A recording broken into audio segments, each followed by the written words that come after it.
বেলায়েত। এখন যিনি আজকে বেলায়েত সম্পর্কে কথাবার্তা আলাপ আলোচনা করবেন, আমি ওনার কাছে একটু জানতে চাই, আপনার এই বেলায়েতটা আসলে আমি বুঝলাম না। আমি যেটা বুঝি না এটা তো বুঝার আমার দরকার নাকি? জানার দরকার নাই যে ভাই শীষ মারতেছে? যেটা আমি বুঝি না, জানি না, সেটা আমার জানার এবং বোঝার দরকার আছে। আমি আপনার বেলায়েতটা একটু দেখতে চাই, একটু জানতে চাই, একটু ধরতে চাই। আপনার বেলায়েতটা আসলে কি? এটা কি খায় না মাথায় দেয়?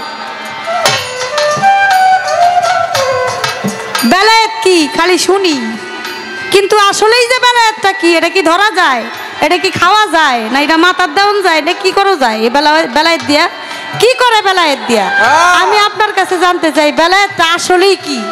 আপনি আবার দাঁড়ায় বললেন না যে বেলায়েত গোপনের গোপন। কারণ এরকম অনেক শিল্পী প্রশ্ন করছি বেলায়েত কি, কয় বেলায়েত হলো গোপনেরও গোপন, যেটা দেখা যায় আর দেখানো যায় না। এই হালকা পাতলা কথা কিন্তু আপনার কাছ থেকে আশা করি না। এইসব কথা কিন্তু বললেন না স্টেজে দাঁড়ায়া। এর জন্য আগে সিগন্যাল দিয়ে রাখলাম বেলায়েতটা আসলে কি, এটা আপনি আমাদেরকে সম্ভব হলে আজকে দেখাই দেওয়া যাবে। আপনার কাছ থেকে দেখতে চাই এবং জানতে চাই বেলায়েত কই, বেলায়েতরা কি? এটা ধরা ছোঁয়া যায় কিনা? এটা খায় না মাথায় দেয়? কয়ে আমার কইতেছে অন্য অন্য বইতে জিজ্ঞেস করছি, এরা কয় গোপন। আপনি আবার এই পাতলা কথা কইেন না বাবা। প্রশ্নটাই তো তুমি পাতলা করে দিছো, এটা খায় না মাথায় দেয় কথাটা কইয়া। বেলায়েত হলো খোদা প্রদত্ত জ্ঞান। এটা গোপনের চেয়েও গোপন, অতি গোপন, যার নাম সংগোপন। যারা গোপন কয় তারা মিথ্যা কয় না।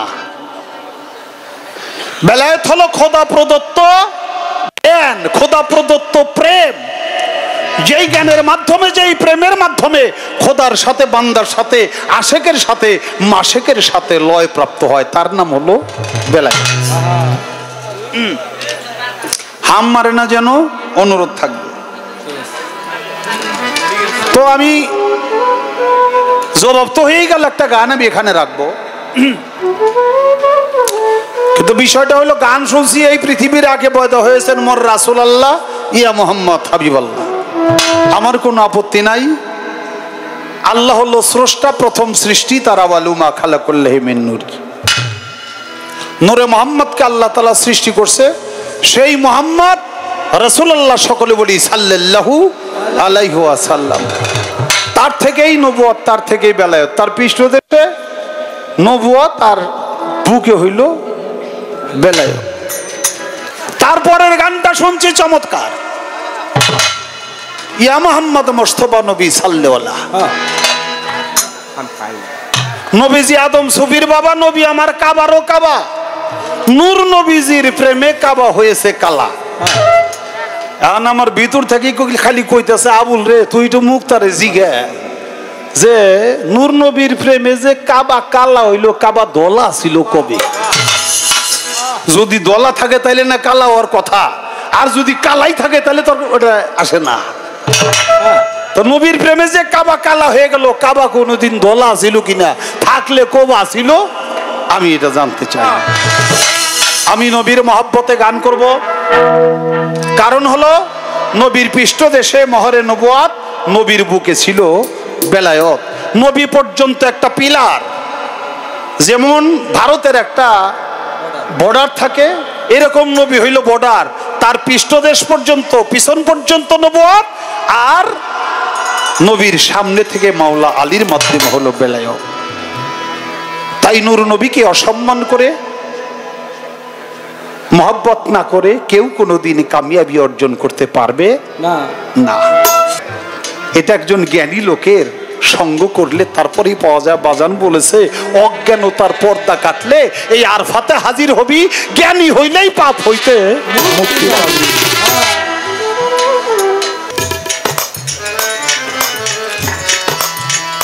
ছোট্ট একটা কথা বলবো বাবা। আমার বাবা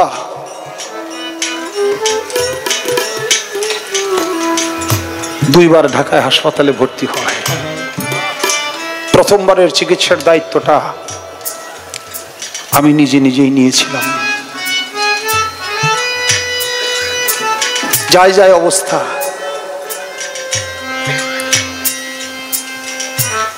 আইসিইউতে ভর্তি। হাসপাতাল থেকে বাসায় এসে রাত্রে শুয়ে রয়েছি, আনোয়ার আমার সাথে, সাত্তার আমার সাথে। আমার বাসায় এসে সকালবেলা 4টা ডাইল ভাত রাইন দে, তারপরে লই জমার লোক আছে, আমরাও খাইয়ে গেলাম, লইয়াও যাই। শহীদ মিনার গেটে আমার বাসা। বাসার থেকে বাইরে হয়েছি, বাইর হয়ে গেটে দেখি ওই যে হাটা পীর হায়দার শাহ বাবা, সে এসে বসে রয়েছে।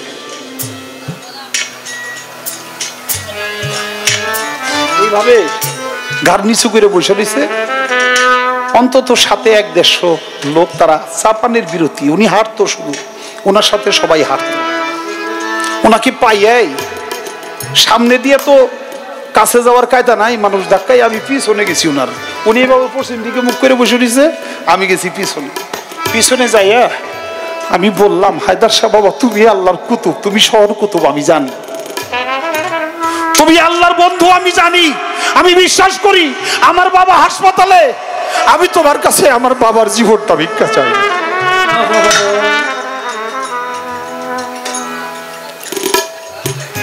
তোমার কথা আল্লাহ শুনবে, তুমি আমাকে বলো, আমাকে একটা অভয় দাও। পিছনে দাঁড়িয়ে মনে মনে কইতেছি, মুখে কোনো শব্দ নাই। আল্লাহর ওলির অন্তরের খবরও জানে। আমি জোরহাত করে বলতেছি পিছনে, হায়দার শাহ বাবা মাথা নিচে বসে রইছে।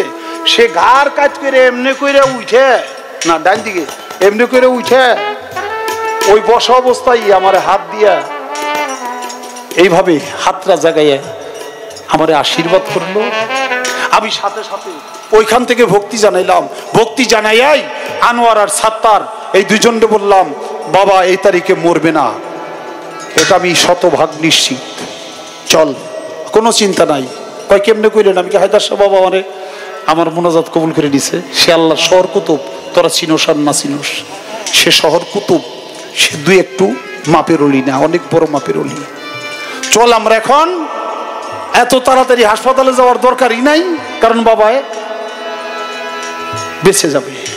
শালি বাবার দরবারে একটা ভক্তি দিয়ে তারপরে এই খানা টানা লইয়া শালি বাবার দরবারে ভক্তি দিয়ে গেলাম। বাবাই সুস্থ হয়ে গেল, ফিরে আসলো। আবার যখন হলো, তখন আমার মনটা বলল না একবারও যে বাবাই চলে যাবে। বাবাই আমার ঠিকই বলছে। পুরস করে গেলাম হাসপাতালে, মেন্টুলিন মেশিন মুখে ঢুকানো। আমার বাবাই করলো, মুখে তো কথা বলতে পারতেছে না, মানে সে চলে যাবে। আমি ওটা বুঝলামই না। আমি কইতেছি, বাবা আপনারে 2টা দিন পরে লয়ে যাও, মাত্র 2টা দিন পরে আপনারে লয়ে যাও। বাবাই চোখের পানি ছাইড়া দিল, কারণ তার ভাষা আমি বুঝি নাই। আমাকে ইশারা করে বললো হাত দিয়া, একটু আরাম করো গা, ঘুমাও গা, পুরস করে আসছো 3 দিন, যাও গা। পরের দিন যখন যাই শরীয়তপুর গানে, ওই একটা নজর বাবারা দেখা যায়, বাবা শুয়ে রয়েছে, ঘুমাই রয়েছে। আমার ফুলাবান গুলিরে বললাম, এই পায়ে কিন্তু হাত দিস না, কারণ ঘুমের মানুষের পায়ে হাত দিলে তার ঘুম ভেঙে যায়, অসুস্থ শরীর, কেউ পায়ে হাত দিস না। এক নজর করে দাঁড়াইয়ে থাকলাম, সবাই চলে গেলাম। যে সেরই সংবাদ পাইলাম বাবা চলে গেছে। তখন আমি বুঝলাম বাবা আমারে কি বলছে, আমি চলে যাব। বুঝলাম না আল্লাহর ওলিরা সব পারে। তাই পাগল আশেক বলে, আমাকে না বলে আমার বন্ধুকে নিয়ে গেল কেন? আমার আল্লাহর সাথে বোঝা পরামর্শ আছে। একটা সেজদা দিছে, এক সেজদায় ফানা ফিল্লা বাঁকা বিল্লা করে ৭০,০০০ মোহের পর্দা যখন উন্মোচিত করছে, আমার আল্লাহ তাআলা বলে পাগল তাড়াতাড়ি সেজদা তুল, তোর সেজদায় আমার আরশ মোয়াল্লা পর্যন্ত কাঁপবে। কয় না, সেজদা তুলব না। আমাকে না বলে আমার বন্ধুকে তুমি নিলে কেন? আমার বন্ধুকে ফেরত দাও, না হলে আমি সেজদা তুলব না।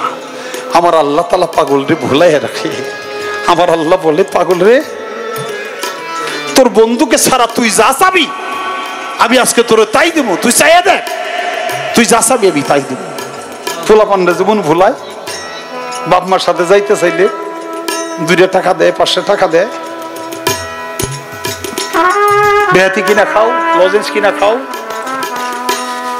তোলা পান্ডে ভুলাই রাখে বাপ মায়, তেমনি আল্লাহ পাগল ওয়াসকরণীকে ভুলাই দিল, তুই যা চাবি আমি তাই দিব, খালি বন্ধুরে ছাড়া যা চাস। পাগল কয় তাই দিবা? কয় হ্যাঁ। আমার বন্ধুর গুনাহগার উম্মতের 16 আনা গুনাহ মাফ করে দাও, আমি সেজদা তুলে যাব। আল্লাহ বলে ঠিক আছে, সেজদা তুল তুল তুল তুল, আমি 4 আনা গুনাহ মাফ করে দিলাম। কয় না 4 আনা হইব না, তুমি 16 আনা মাফ করে দাও। আল্লাহ বলে 8 আনা মাফ করে দিলাম। কয় তাও তুলবো না, তুমি 16 আনা মাফ করো। আল্লাহ কয় 12 আনা মাফ করে দিলাম। আশেকের সাথে মাশেকের কথোপকথন, কথাবার্তা হচ্ছে, সময় চলে যাচ্ছে। পিছন থেকে হযরত ওমর ডাক দিছে, পাগল তুই কত বড় সেজদা দিলি, সূর্য অস্তমিত যায়, আমরা কি মদিনার বুকে ফিরে যাব না?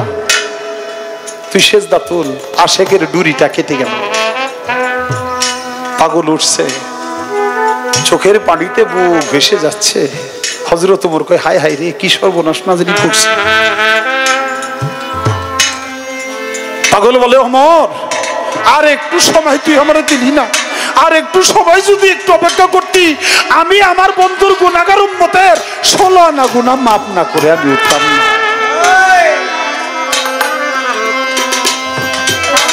4 আনা গুনাহ রয়ে ওমর বলে অনেক বড়, মস্ত বড় ভুল হয়ে গেছে, অন্যায় হয়ে গেছে, আমাকে ক্ষমা করে দেন পাগল। পাগল বলে না রে ওমর, তোর কোনো গুনাহ নাই, এখানে অন্যায় নাই।